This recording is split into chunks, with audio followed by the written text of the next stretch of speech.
தலை சிறந்த கல்விமான்கள படிக்கிற வாய்ப்பை ஆண்டவன் எனக்கு கொடுத்திருக்கிறான். எனவே அதுக்கு பிறகு எனக்கு இந்த நேரம் எப்படியாவது இந்த தமிழர் தேசியவாதம், தமிழர் வரலாறுகளை பற்றி எழுதுகிற ஆர்வம் வந்தது. ஏனென்றால் அந்த தமிழர் தேசியவாதத்தின் தோற்றம் பற்றி ஆராயும் பொழுது இந்த உலக நாடு முழுக்க சென்று இந்த ஆவணங்களை தேட வேண்டி வந்தது. அப்பொழுதுதான் தெரிந்தது தமிழர் சம்பந்தமாக லட்சக்கணக்கான ஆவணங்கள் இந்த இடங்கள் எல்லாம் இருக்கின்ற. அந்த ஒரு எழுச்சி தான், அந்த ஒரு தூண்டுதல் தான் என்னை இந்த முயற்சியிலே கடந்த ஒரு 5-6 வருடங்களாக என்னை இடையறாது வேலை செய்ய வைத்து இன்று இந்த நூலை வெளிக்கொண்டுவதற்கு ஒரு அத்திவாரத்தை இட்டு கொடுத்தது என்று சொல்லலாம். உண்மை. அதாவது நீங்கள் சொன்னது போன்று ஏற்கனவே நீங்கள் தொட்டிருக்கும் காலத்திலிருந்து இவ்வாறான ஒரு நூல், எந்த ஒரு வரலாற்று ஆய்வியல் நூலும் இல்லாத நிலையிலே ஒரு காலத்தின் முக்கியத்துவம் கருதி நீங்கள் அந்த நூலை வெளிக்கொண்டு வந்திருக்கின்றீர்கள். இது மிகவும் ஒரு பிரயோசனமான தமிழ் மக்களை பொறுத்தவரை ஒரு பொக்கிஷமாகவே கருத வேண்டி இருக்கின்றது. இந்த காலகட்டத்தில், அதாவது இந்த நூலை நீங்கள் சற்று தாமதமாக சிந்தித்திருக்கலாம் அல்லது முன்னரே சிந்திக்கக்கூடிய வாய்ப்பு இல்லாமல் இருந்திருக்கலாம். இப்படி இந்த காலகட்டத்தில் அந்த நூல் வெளிவருவதற்கு ஏதாவது சிறப்பு காரணங்கள் இருக்கின்றன? நிச்சயமாக அதுக்கு ஒரு சிறப்பு காரணம் இருக்கிறது என்றால், நீங்கள் பார்த்தீர்களா தெரியும், உலகத்திலே எத்தனையோ நாடுகள் சுதந்திரத்துக்காக போராடி தங்கள் சுதந்திரத்தை மீள பெற்றுக்கொண்டதை. இந்த சுதந்திரத்துக்காக போராடுகின்ற நாடுகளில் எல்லாம் அந்த நாட்டினுடைய வரலாறும் நடைபெற்ற வரலாற்று சம்பவங்களும் மிகவும் முக்கியமான இடத்தை பெறும். அந்த தேசியவாத எழுச்சியிலே இந்த வரலாற்று நிகழ்வுகள், வரலாற்று சம்பவங்கள், அந்த அவர்களுடைய ஆதி மூலமான வரலாறுகள் நிச்சயமாக பாரிய பங்களிப்பை சேர்க்கின்றன. எனவே உலக நாடுகளில் எங்கெங்கெல்லாம் போராட்டங்கள் நடந்தோ அந்த நாடுகள் எல்லாம் அந்த நாட்டினுடைய வரலாறு திரும்ப எழுதப்பட்டு அந்த வரலாற்று நிகழ்வுகள் ஊடாக அந்த தேசியத்தின் எழுச்சிக்கு அவர்கள் வித்திடப்பட்டு அவர்கள் வெற்றி அடைந்திருக்கிறார்கள் என்று அவர்களுடைய குளோரியோ பாஸ்ட், அவளுடைய கடந்த கால நிகழ்வுகள், அவள் வரலாற்றிலே விட்ட தவறுகள், தப்புகள், சாதித்த சாதனைகள், இந்த அனுபவங்களுக்கு ஊடாக வரலாறுல முக்கியமான விஷயம் அந்த வரலாற்று சம்பவங்கள் அல்ல, அந்த வரலாற்று சம்பவங்களுக்கு ஊடாக நாங்கள் பெறுகின்ற அறிவும், அந்த அறிவினூடாக நாங்கள் நிகழ்காலத்தில் எதிர்காலத்தில் எவ்வாறான விஷயங்களை நாங்கள் முன்னெடுக்க போகிறோம் என்ற அந்த அறிவும் அந்த வழிநடத்தலும் அந்த வெளிச்சமும் தான் மிகவும் முக்கியம். அந்த வகையிலே அந்த நாடுகளுடைய வரலாறு எழுதப்பட்டிருக்கிறது. அதே போன்று இலங்கையை நீங்கள் எடுத்து பார்த்தீர்கள், இலங்கை தமிழுடைய தேசியவாத எழுச்சி 19ஆம் நூற்றாண்டின் நடுப்பகுதியிலேயே ஆரம்பிப்பதை ஒரு கலாச்சார தேசியவாதமாக அல்லது ஒரு மத ரீதியான ஒரு தேசியவாதமாக, மொழி ரீதியான தேசியவாதம் எழுச்சி பெறுவதை ஆரம்ப எழுச்சியை பார்க்கக்கூடியதாக இருக்கின்றது. 20ஆம் நூற்றாண்டின் ஆரம்பத்திலிருந்தே தமிழுடைய தேசியவாதம் அப்படியே ஒரு வெளிப்படையாக தோற்றம் பெற்று 1920களிலே தோற்றம் பெற்று வளர்ச்சி அடைந்து கொண்டு போகிறதை படிப்படியாக நாங்கள் காண முடிகிறது. அதை என்னுடைய தமிழ் தேசியவாதத்தின் தோற்றம் என்ற நூலில் ஒழுங்காக காலமுறைப்படி எழுதியிருக்கிறேன். ஆனால் 1970களுக்கு பின்னர் தான் அந்த தமிழுடைய தேசியவாத எழுச்சி, அதாவது 1976களிலே வட்டுக்கோட்டையிலே தமிழர் விடுதலை கூட்டணியிலே தந்தை செல்வான் தலைமையின் கீழ் கூடி எல்லோரும் ஒன்று சேர்ந்து தமிழ் ஈழத்தை படுத்தியதில் இருந்து இந்த தமிழ் தேசியவாதத்தின் எழுச்சி மிகவும் தீவிரமாக ஒரு விரைந்த போக்கு, ஒரு விசையை கொண்டு நடைபோடுவதை காண முடிகிறது. ஆகவே இந்த காலகட்டத்திலே நீங்கள் பார்த்தீர்கள் என்றால் தெரியும், சிங்கள தேசியவாதமும் அந்த சிங்கள தேசிய எழுச்சியும் உச்சகட்டத்துக்கு போகிறது.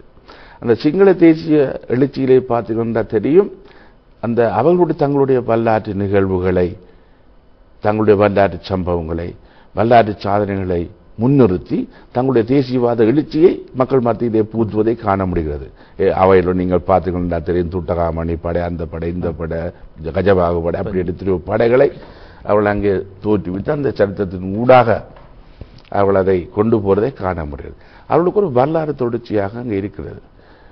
அந்த வகையிலே தமிழுடைய அது ஒரு முக்கியமான விஷயம். மற்றது, ஒரு தேசியவாத எழுச்சி அல்ல தேசியவாதம் ஒரு நாட்டினுடைய தேசிய எழுச்சியில், தேசிய விடுதலை போராட்டத்திலே ஒரு தேசியவாதத்தை யதார்த்தபூர்வமாக நிர்ணயிக்கிற காரணிகளாக ஒரு தனியான இனம் அந்த இனத்துக்குரிய தனியான மொழி, கலை, கலாச்சாரம், சமயம், பாரம்பரியம், பொருளாதார கட்டுமானங்கள், தொடர்ச்சியான வரலாறு, பாரம்பரிய பிரதேசங்கள் என்பன மிகவும் முக்கியமான இன்கிரீடியன்ஸ் ஆகின்றன. அது இந்த தேசியவாதத்தின் முக்கியமான மூலக்கூறுகளாக இருக்கின்றன.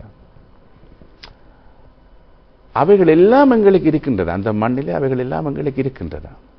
ஆனால் இந்த கவலைக்குரிய விஷயம் என்னென்றால், ஒரு பதிவு செய்யப்படாத வரலாறாக இருக்கிறது, ஆதாரபூர்வமாக பதிவு செய்யப்படாத வரலாறாக இருக்கிறது.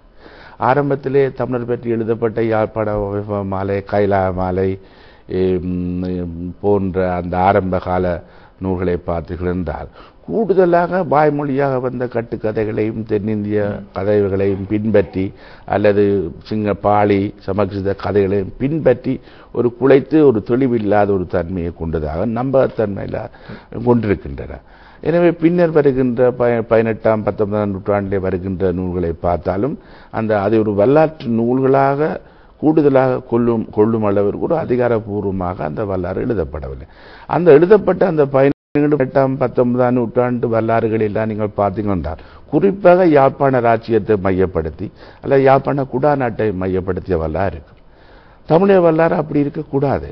தமிழக வரலாறு அவருடைய பாரம்பரிய பிரதேசமான வடக்கு, கிழக்கு, வடமேற்கு வடமத்திய பிரதேசங்களை உள்ளடக்கியதாக இருக்க முடியும். பாரம்பரிய பிரதேசத்தை உள்ளடக்கிய அந்த பூர்ணமான தமிழர்களை ஒட்டுமொத்தமாக கொண்ட வரலாறாகத்தான் இருக்க வேண்டும். அதே வேளையில் அந்த வரலாறு அந்த மக்களுடைய சமயத்தை பற்றி, கலையை பற்றி, கலாச்சாரத்தை பற்றி, பண்பாடை பற்றி, பாரம்பரிய பற்றி, பொருளாதாரத்தை பற்றி, அரசியலை பற்றி பேசுகிற வரலாறாக all aspects of history என்று சொல்வார்கள். எல்லா வகையான வரலாறுகளையும் உள்ளடக்கியதாக இருக்க வேண்டும். அவ்வாறான வரலாறு அந்த மண்ணிலே இதுவரை எழுதப்படவில்லை என்பதை நான் எந்த வரலாற்று ஆசிரியர் முன்னிலையிலும் நான் நேரடியாக அதை அவருடன் கூறுவதற்கு நான் தயங்க மாட்டேன். காரணம் என்னென்றால், அந்த இலங்கை வரலாறை பற்றி பூரணமாக அக்கு வேறு ஆணி வேறாக நான் பார்த்தவன் என்ற வகையிலே, அந்த வரலாறுகள் எல்லாம் புரட்டி புரட்டி திரும்ப திரும்ப படித்தவன் என்ற வகையிலே, அவ்வாறான ஒரு ஆய்வு, அதாவது ஒரு கல்வி, அதாவது ஒரு புலமைசார் நூல் என்று சொல்லலாம், ஒரு ஸ்காலர்லி ஒர்க் இதுவரை எழுதப்படவில்லை. சில பேர் சில புத்தகங்கள் எழுதிக்கிறார். ஆனால் அவைகள் சாரணமாக எந்தவித ஆதாரங்களும் இல்லாமல் ஒரு அதிகாரப்பூர்வமாக ஒரு ஸ்காலர்லியாக எழுதப்பட்ட நூல்கள் அல்ல.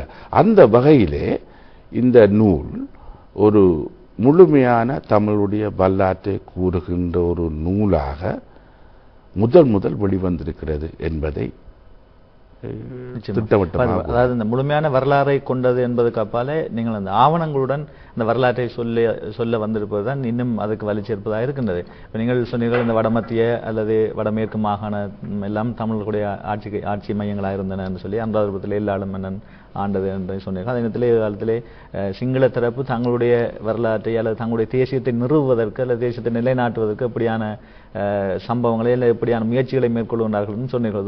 துட்டகாயம் போன்ற படைப்பிரிவுகள் உருவாகி இந்த மகாவம்சம் என்று சொல்லப்படும் சிங்கள வரலாற்றை அல்லது தமிழ் மக்களுடைய வரலாற்றை திரிக்க வேண்டும், இல்லாமல் செய்ய வேண்டும் என்பதற்காக உருவாக்கப்பட்ட இந்த மகாவம்சத்துக்கு இந்த நூல் எப்படி பதில் கொடுக்கின்றது என்று சொல்லி விளக்கமாக சொல்லுங்கள். அதற்கு போக முதல் நான் முக்கியமான விஷயத்தை முன்பு கேட்கப்பட்ட கேள்விக்கு சொல்ல வேண்டும் என்று நினைக்கிறார்.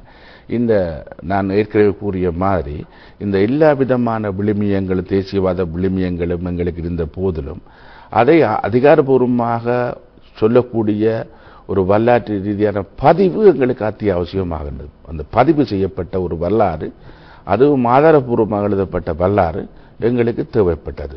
அதுதான் பிரதான நோக்கம். இந்த காலகட்டத்தில் நான் அவ்வாறான ஒரு ஆய்வு நூலை உலகத்தின் எல்லா நாடுகளுக்கும் போய் அந்த ஆவணங்கள் எல்லாம் தேடி எடுத்து பொறுக்கி அவைகளை மிகவும் கவனமாக விஞ்ஞான ரீதியாக ஆய்வு செய்து ஒரு கால வரன்முறைப்படி அந்த வரலாற்றை நான் சுருக்கமாகவும்